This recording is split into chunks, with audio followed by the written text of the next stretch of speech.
Welcome to Kenton Teaches. Enjoy the video. You start by setting the keyboard as your input and entering free play.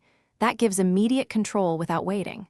Once done, pick WASD for precision or arrows if you prefer.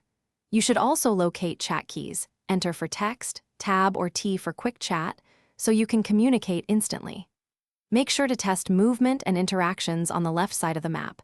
Try a simple task and press the interaction key to confirm it registers. This quick test prevents surprises in live matches.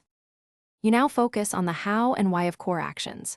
Move with WASD or arrows to position yourself for tasks or chases. If you enabled a sprint key, use Shift to close gaps.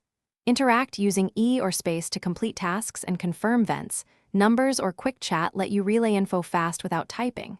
As imposter, V opens vents and Q executes kills. These shortcuts save time and hide intent. Once you master these keys, gameplay decisions become quicker and less error-prone.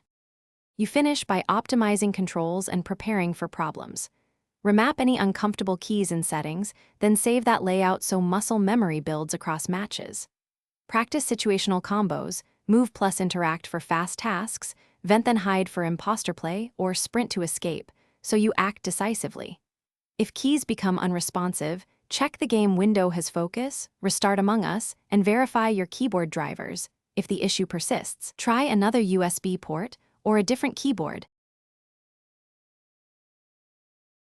Thanks for watching. Please subscribe if this video was helpful.